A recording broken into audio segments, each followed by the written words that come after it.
everyone, welcome to the English class. I am Neeta, your English teacher, and today we are going to do the second lesson of Unit 10, and the name of the lesson is Around the World.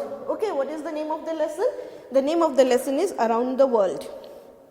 Okay, तो Around the World जो है ये एक science fiction है, ठीक है. Around the World in 80 days एक adventure novel है जूल वर्न की. तो जूल वर्न जो है ये ज़्यादातर साइंस फिक्शन लिखते हैं. ये भी जो है ये एक साइंस फिक्शन है. साइंस फिक्शन क्या होता है? ऐसी स्टोरीज, फिक्शन का मतलब होता है काल्पनिक कहानियाँ, इमेजिनेशन, ठीक है, जो हम इमेजिन करते हैं. और साइंस से रिलेटेड जो भी काल्पनिक कहानियाँ होती हैं उसको बोलते हैं साइंस फिक्शन, ठीक है. बहुत सारी स्टोरीज हैं, जैसे कि डोरेमोन है ना. डोरेमोन और नोबिता का जो है वो साइंस फिक्शन है. क्यों? क्योंकि नोबिता के लिए डोरेमोन ऐसे गैजेट्स बनाता है जो गैजेट्स अभी तक बने नहीं हैं, है ना. ऐसे गैजेट्स वो बनाता है जो गैजेट्स क्या हैं, इमेजिनरी गैजेट्स हैं, वो कभी बने नहीं हैं वैसे, है ना. तो उसको क्या बोलेंगे? उसको बोलेंगे साइंस फिक्शन, ठीक है. ऐसी इन्वेंशन की बात होती है जो अभी तक हुई ही नहीं है, उसको कहते हैं साइंस फिक्शन. और जूल वर्न की ज़्यादातर कहानियाँ जो होती हैं वो ऐसी ही होती हैं जो उस समय तक, जैसे कि ये 1872 की स्टोरी है, उस समय तक ये पॉसिबल नहीं था, ठीक है. ये डिफरेंट चीज़, ये अलग चीज़ थी उस समय के लिए, ठीक है. तो जूल्स वर्न जो है उन्होंने अपनी कहानियों में लिखा था.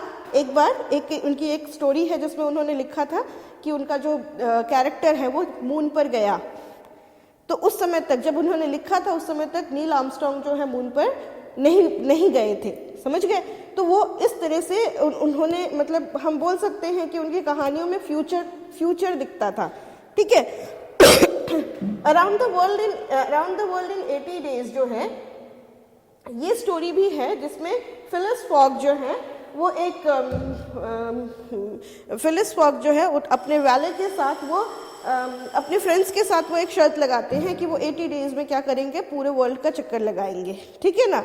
और किसके साथ वो जाते हैं? वो जाते हैं पैसपार्टू, जो उनका क्या कहते हैं, वैले है. वैले कौन होता है? जो हमारे जो ड्राइवर होते हैं उनको हम ड्राइवर नहीं, हमारी गाड़ियाँ जो निकाल के लाते हैं उनको हम फ्रेंच में बोलते हैं वैले. तो उनके कंपेनियन थे पैसपार्टू, ठीक है. उनके साथ ही वो इस एडवेंचर पे जाते हैं जिसका एक छोटा सा पार्ट जो है हम इस लेसन में पढ़ेंगे. तो that evening they were on a train from San Francisco to New York. तो उस दिन वो लोग एक ट्रेन में थे. ये जो स्टोरी है उसमें क्या है, वो लोग सैन फ्रांसिस्को से न्यूयॉर्क जाने वाली एक ट्रेन में हैं, which was 3,786 miles away. जो कितना दूर है सैन फ्रांसिस्को से New York? It is 3,786 miles away. और वो ट्रेन की जर्नी वो लोग वो करने वाले हैं इस लेसन में, ठीक है. कौन कौन? मिस्टर फिलिस फॉग और पैसपार्टू, ठीक है. पैसपार्टू और मिसेस फिलिस फॉग जो है वो करने वाले हैं. In 7 days, the train would take them from the Pacific to the Atlantic Ocean. तो क्या है स्टोरी कि 7 days में वो ट्रेन उनको कहाँ लेके जाएगी? From the Pacific to the Atlantic Ocean. Pacific से अटलांटिक ओशियन तक लेके जाएगी. The train steamed through California at full speed. तो ट्रेन जो है it's steamed मतलब क्या? It has a steam engine और उसमें से धुआं निकल रहा है, ठीक है. और वो कैलिफोर्निया से स्टार्ट हुई है फुल स्पीड में, जो है वो through California at full speed. और जब वो कैलिफोर्निया में है तो वो कैसे है? फुल स्पीड में है. It crossed steep mountains, slopes, deep canyons and hair raising curves, moving through a few tunnels and bridges. और वो कैसे चल रही है train? It is travelling on a slope steep hill के ऊपर वो ट्रेन जो है वो ऐसे स्टीप हिल के ऊपर जा रही है, ठीक है ना. डीप कैनियंस, जिसमें वैलीज जो है वो काफ़ी डीप है और बहुत ही हेयर रेजिंग कर्व्स हैं. और ये जो कर्व्स हैं ये बहुत ही स्टीप है, ठीक है. ये जो चल रही है ट्रेन ये बहुत ही स्टीप कर्व्स है. हेयर रेजिंग यानी क्या? बाल खड़े कर देने वाला, रोंगटे खड़े कर देने वाला कर्व्स हैं, घुमाव है, जिसमें वो ट्रेन जो है वो घूम रही है और चल रही है. और कभी वो ब्रिज के ऊपर जाती है तो कभी वो टनल्स के बीच में जाती है। टनल्स के अंदर से बहुत सारे टनल्स आए रास्ते में, बहुत सारे ब्रिजेस आए रास्ते में, और वो सारी चीज़ों को क्रॉस करती हुई क्या कर रही है, ट्रेन जो है वो आगे बढ़ रही है। ठीक है। Suddenly the train slowed down at the heard of buffaloes charged across the railway track. अचानक से ट्रेन जो है वो क्या हो गई, रुक गई। क्यों रुक गई? क्योंकि एक हर्ड ऑफ बफेलोज, बफेलोज का पूरा झुंड, हर्ड किसको बोलते हैं, झुंड को, कैटल के झुंड को बोलते हैं हर्ड। ये क्या है, कलेक्टिव नाउन है ना, ऑफ एनिमल्स, कुछ एनिमल्स को के झुंड को हम हर्ड बोल, जैसे कैटल, हर्ड, कैटल के झुंड को बोलते हैं हर्ड, बफेलो के झुंड को बोलते हैं हर्ड, हाथियों के झुंड को बोलते हैं हर्ड, काउस के झुंड को हर्ड बोलते हैं। तो this is a collective noun for these animals. Charge across the railway track, तो बहुत सारा बफेलोज का झुंड जो है वो क्या आ गया, रेलवे ट्रैक के ऊपर आ गया। The train was forced to stop till the procession pass like a great brown river, और ट्रेन को फोर्सफुली क्या करना पड़ा, रोकना पड़ा। कब तक? Till the procession pass like a great brown river. और जब वो पूरे बफेलोज जो वहां से पास कर रहे थे तो वो बफेलोज नहीं लग रहे थे, लग रहा था जैसे क्या है, नदी बह रही है, इतने सारे थे वो। ठीक है, कैसा लग रहा था, जैसे कि इट पार ग्रेट ब्राउन रिवर है। तो ये ग्रेट ब्राउन रिवर क्या, बफेलोज की जो लाइन है, लाइन से जो बफेलोज जा रही हैं, ये कैसी लग रही थी, जैसे कि ग्रेट ब्राउन रिवर हो। The herd took a full 3 hours to cross the tracks. Herd जो थी, बफेलो का झुंड, सोचो कितना बड़ा झुंड था कि उनको 3 घंटे लगे। समझ गए, कितने थाउजेंड्स ऑफ बफेलोज होंगे वहां पे फिर तो, है ना। 3 घंटे लगे उस ट्रैक को क्रॉस करने में। Night had fallen by the time and the train could move again, और जब तक ट्रेन आगे बढ़ती तब तक क्या हो गया था, रात हो गई थी। ठीक है, इतनी देर तक उस ट्रेन रुक के क्या कर रही थी, तो बफेलोज को क्रॉस करवा रही थी। ठीक है, the train headed for the steep mountains. Steep mountain क्या होता है, जैसे माउंटेन्स जो हैं बहुत ही, अगर मतलब ऐसे, ये जो है ये स्टीप है, ये माउंटेन जो है, ये माउंटेन स्लोप और इस माउंटेन स्लोप में डिफरेंस देखो, ये कैसा है, एकदम सीधा है ना, इसमें चढ़ना मुश्किल है, इसमें चढ़ना थोड़ा कम मुश्किल है। तो ऐसे माउंटेन्स के ऊपर से ट्रेन जो थी वो पास कर रही थी, headed for the steep mountains. This was the most difficult part of the journey with its winding roads. और जब ऐसे roads, इनके जो roads होंगे वो भी बहुत ही कैसे हैं, इस तरीके से रोड बना होगा, तो ये सबसे डिफिकल्ट पार्ट था किसका, इस जर्नी का। और क्यों, क्योंकि जो रोड थे वो कैसे थे, घुमावदार थे, वाइंड किए हुए थे। ठीक है, वाइंडिंग रोड्स थे, इसको कहते हैं वाइंड। तो इस तरह के जो रोड्स थे, घुमावदार रोड्स थे, जिसकी वजह से बहुत ही डिफिकल्ट था, वो जर्नी का सबसे डिफिकल्ट पार्ट था। They passed the highest point of their journey, और फिर वो क्या करते हैं, अपनी जर्नी के सबसे हाईएस्ट पॉइंट पर पहुंचते हैं।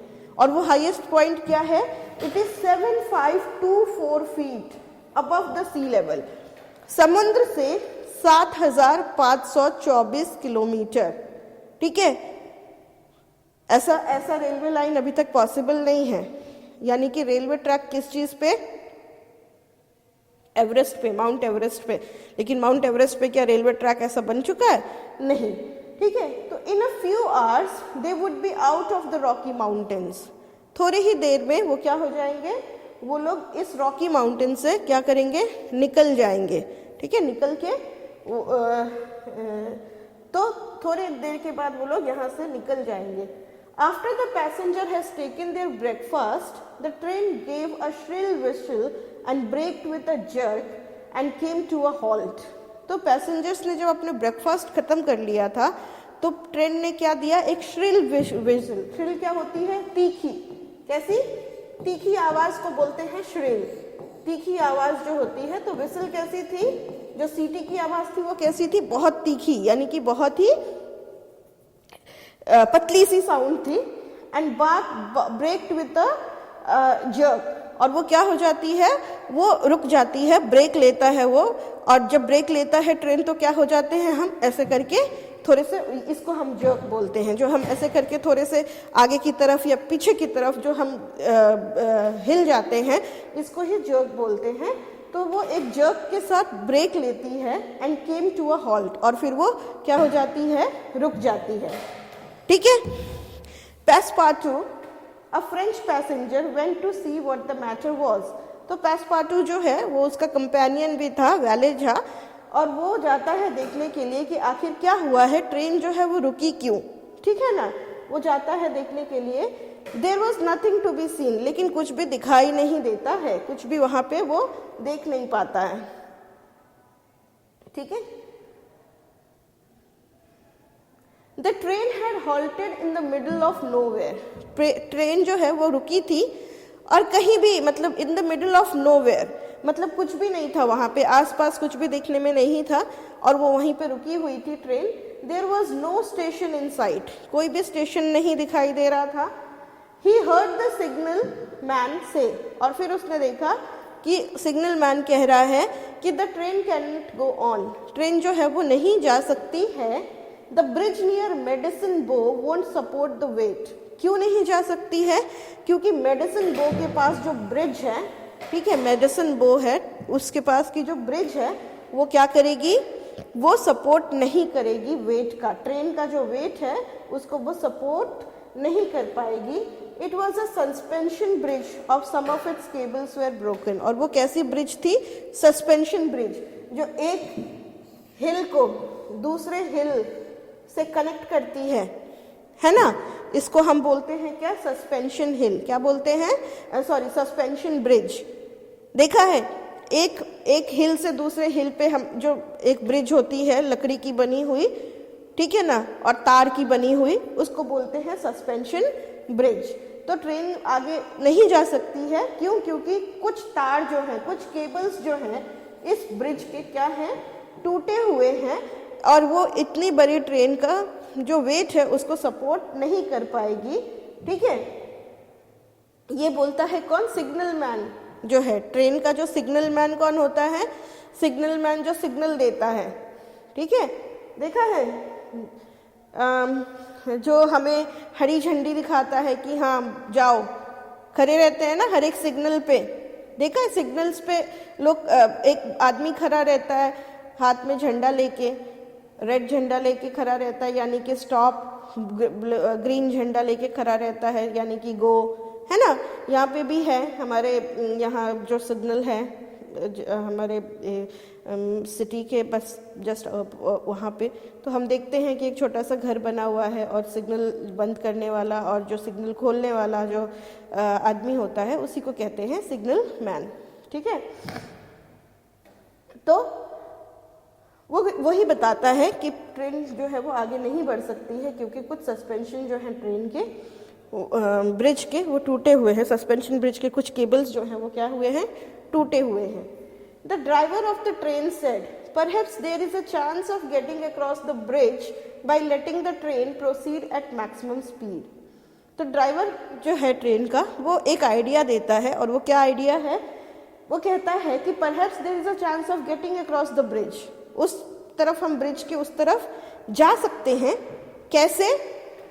By letting the train proceed at maximum speed. अगर स्पीड कर दे ट्रेन की, क्या? मैक्सिमम। अगर ट्रेन की स्पीड को अगर हम मैक्सिमम कर देते हैं तो हम उस तरफ जा सकते हैं। All abroad said the conductor. ठीक है। तो वो बोलता है कि हाँ, एक ही बार में क्या हो जाएगा, सबके सब हो जाएंगे, उधर चले जाएंगे। और कंडक्टर बोलता है ऑल अब्रॉड, यानी सबको बोलता है कि सब ट्रेन के ऊपर चढ़ जाए। जो भी नीचे उतरे हैं लोग देखने के लिए कि ट्रेन क्यों रुकी है, वो सबको वो बोलता है कि जल्दी जल्दी चढ़ो, हाँ, ट्रेन के अंदर आ जाओ। ऑल अब्रॉड का मतलब क्या होता है? जल्दी से अंदर आ जाओ। तो ड्राइवर ने सजेशन दिया कि हम मैक्सिमम स्पीड पे चला के और फटाक से इधर से उधर चले जाएंगे, है ना, और मतलब उस ज़्यादा टाइम नहीं लगाएंगे तो क्या होगा, ट्रेन उधर से उधर चली जाएगी, और टूटना होगा तो बाद में टूटता रहेगा, है कि ना। The passenger got on the train and the driver reversed the train for a nearly a mile. तो पैसेंजर जो है वो सब ट्रेन के ऊपर बैठ जाते हैं, और ट्रेन जो है क्या करती है? 1 मील पीछे जाती है। ठीक है, 1 माइल पीछे वो जाती है। क्यों? क्योंकि अगर हमें क्या करना होता है, जंप करना होता है, तो हम क्या करते हैं, जैसे कि अगर हमें कोई चीज़ को जंप करवाना है या जंप करना है तो हम पहले पीछे दौड़ के जाते हैं और फिर दौड़ के आके और फिर जंप करते हैं, है ना। तो हम पूरा फोर्स के साथ, मैक्सिमम फोर्स के साथ जंप कर पाते हैं। तो ट्रेन को भी क्या करना था, मैक्सिमम स्पीड से उस सस्पेंशन ब्रिज को क्रॉस करना था। इसलिए वो क्या करती है, पहले वो पीछे जाती है ताकि वो पूरा मैक्सिमम फोर्स जो है वो अप्लाई कर पाएगी किसके ऊपर, उस ब्रिज के ऊपर को क्रॉस करने में, ठीक है, उस ब्रिज को क्रॉस करके और आगे जाने में। Then he gave another whistle. The train began to move forward so fast that it was frightening. तो अब उसने एक और विसल बजाया और ट्रेन जो है वो मूव करने लगी इतनी फास्ट कि सब डर गए, ठीक है। ट्रेन जो है उसको मैक्सिमम स्पीड पे ट्रैवल कर रही थी अभी वो, तो वो इतनी फास्ट थी कि सब कोई जो है वो क्या हो गए, डर गए, ठीक है। The passengers had the feeling that the train was not resting on the tracks but it was loading through air. तो पैसेंजर्स के अंदर में ये फीलिंग आ रही थी कि ट्रेन जो है वो क्या हो रही है, वो ट्रैक्स के ऊपर रन नहीं कर रही है, क्या कर रही है, हवा में उड़ रही है, हवा से बातें कर रही है, ठीक है। तो पैसेंजर्स जो हैं वो ऐसा सोच रहे थे कि ट्रेन जो है वो वो ट्रैक्स के ऊपर नहीं चल के it is flowing in the air, through the air. As the engine shrieked and the train shuddered, they were over the bridge in a lash. और जैसे ही इंजन जो है वो श्रीक होता है, ट्रेन जो है वो शडर करती है और वो अचानक से ब्रिज के ऊपर पहुंच जाते हैं, ठीक है, ब्रिज के ऊपर पहुंच जाते हैं। It was suddenly attacked by hundreds of Sioux Indians, ठीक है, और फिर उनके ऊपर अटैक होता है। जैसे ही वो ब्रिज के ऊपर पहुंचने वाले होते हैं तभी अचानक से ट्रेन के ऊपर अटैक करते हैं कौन, ये सियोक्स इंडियंस। कौन होते हैं ये, एक जाति होती है, एक प्रजाति होती है नेटिव रेड इंडियंस की, ठीक है। ये क्या होते हैं, एक प्रजाति होती है नेटिव रेड इंडियंस की। इन्होंने अचानक से अब ट्रेन पे हमला कर दिया। तो ट्रेन के पास तो पहले ही से एक प्रॉब्लम है, क्या, टूटी हुई ब्रिज को क्रॉस करना। अब एक और प्रॉब्लम आ गई और वो क्या है, वो है कि नेटिव रेड इंडियंस का जो अटैक है उससे बचना। Many of them appeared from all sides, और ये लोग जो हैं ये हर साइड से आ गए। ट्रेन जा रही है और हर साइड से, ये नहीं कि उधर से अटैक कर रहे हैं या एक साइड से ये अटैक कर रहे हैं, हर साइड से पता नहीं कहाँ से बहुत सारे रेड इंडियंस जो है वो आ गए। Jumped on to the moving train, और फिर वो सारे जो हैं वो, ट्रेन तो पूरी मैक्सिमम स्पीड में है, फुल स्पीड में है, और उसमें पता नहीं वो कहाँ से आके पूरा एकदम ट्रेन के ऊपर जंप करने लगे। And pulled themselves up the steps, और सीढ़ियाँ जो होती हैं ट्रेन की उस पर वो लोग अपने आप को एकदम पूरा चढ़ा दिए। They were armed with rifles, सबके हाथ में क्या थी, राइफल्स थी, बंदूकें थी, ठीक है। Some of the travellers had revolvers, जो ट्रैवलर्स थे उनके पास भी, कुछ के पास क्या थी, रिवॉल्वर्स थी। तो वो सारे जो रेड इंडियंस थे, ठीक है ना, जो सियोक्स इंडियंस थे, उन्होंने क्या किया, उन्होंने अपने राइफल्स निकाले। तो कुछ ट्रैवलर्स जो थे, पैसेंजर जो थे ट्रेन के, उनके पास भी क्या थी, रिवॉल्वर्स थी, उन्होंने भी अपने रिवॉल्वर निकाले, ठीक है।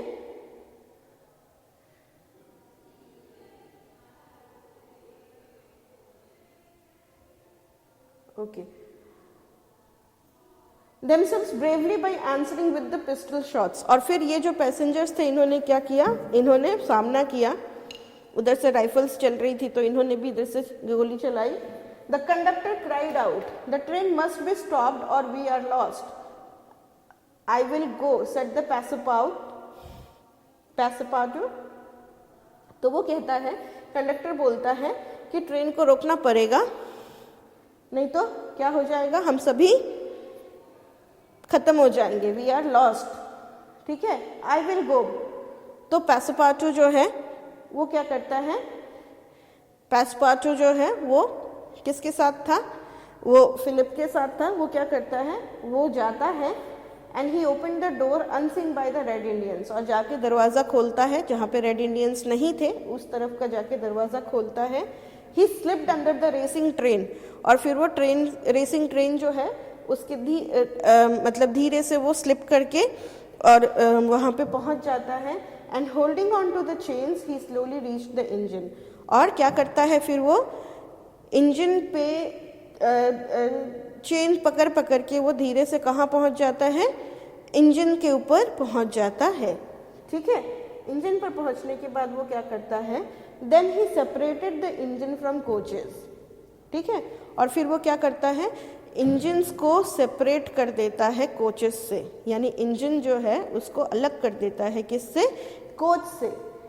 दे स्टार्टेड टू स्लो डाउन, और फिर वो क्या होता है, जैसे ही इंजन से कोच को अलग करेगा तो इंजन चली जाएगी दूर, और कोच जो है वो धीरे धीरे क्या हो जाएगी, रुक जाएगी। They had neared a station where soldiers attracted by the sound of shots hurried towards the train, और फिर अभी वो एक स्टेशन के पास आए थे, तब वहाँ के जो सैनिक थे उन्होंने सुना गोलीबारी की आवाज़, ठीक है ना, और वो ट्रेन की तरफ दौड़ के आते हैं। The Red Indians on board saw them and quickly jumped off before the train stopped entirely, और फिर जो रेड इंडियंस जो चढ़ गए थे ट्रेन में लूटने के लिए पैसेंजर्स को, वो क्या करते हैं, जैसे ही वो देखते हैं सोल्जर्स को, वो वहाँ से जंप करके भागने की कोशिश करते हैं, और सारे जो हैं वो भाग जाते हैं। और ट्रेन जो है, ट्रेन भी क्या हो गई है, स्टॉप हो गई है। क्यों? क्योंकि उसके इंजन को क्या किया गया था, कट कर दिया गया था। अगर नहीं कट करा जाता तो क्या होता, ट्रेन दौड़ती ही रह जाती और बहुत दिक्कत होती है ना। ये सारे जो हैं रेड इंडियंस चढ़ गए थे लूटने के लिए पैसेंजर्स को, इनके साथ बहुत प्रॉब्लम होती, इसीलिए ट्रेन को स्टॉप करना था। तो पैसपार्टू जो है उसने क्या किया, उसको ट्रेन को रोका, और उसके बाद जब ट्रेन एक स्टेशन के नज़दीक आके रुकती है तो उसमें सोल्जर्स जो हैं वो आते हैं ट्रेन की तरफ जल्दी से दौड़ के, और रेड इंडियंस जब देखते हैं कि हाँ सोल्जर्स आ गए हैं तो वो लोग भी डर जाते हैं और भाग जाते हैं। तो ये था एक क्या कहते हैं स्टोरी, इसमें इतनी ही है, जैसे around the world in 18 days में यहाँ पे इतना ही है, जहाँ पे क्या करना था, जहाँ पे ये ट्रेन से ये जर्नी कर रहे हैं कहाँ के लिए, पैसिफिक से अटलांटिक ओशियन के लिए। ठीक है, they have to cover full 80 days travelling, है ना, around the world in 18 days they have to cover. और उन्होंने क्या किया, उन्होंने पैसिफिक अटलांटिक के बीच का जो डिस्टेंस था उसको कैसे वो कवर करना है वो इसमें हमने देखा। तो बस ये एक छोटा सा पार्ट था, और अगर तुम्हें और भी जानना है इस लेसन के बारे में और ये स्टोरी के बारे में around the world in 18 days, तो क्या करोगे, you will you will find the book in the library, और वहाँ से लेके इसे पढ़ सकते हो। तो आज बस हमने लेसन एक्सप्लेन किया है। In our next class, we will do the summary of the lesson and also the exercise questions. तब तक के लिए bye bye, take care and be good.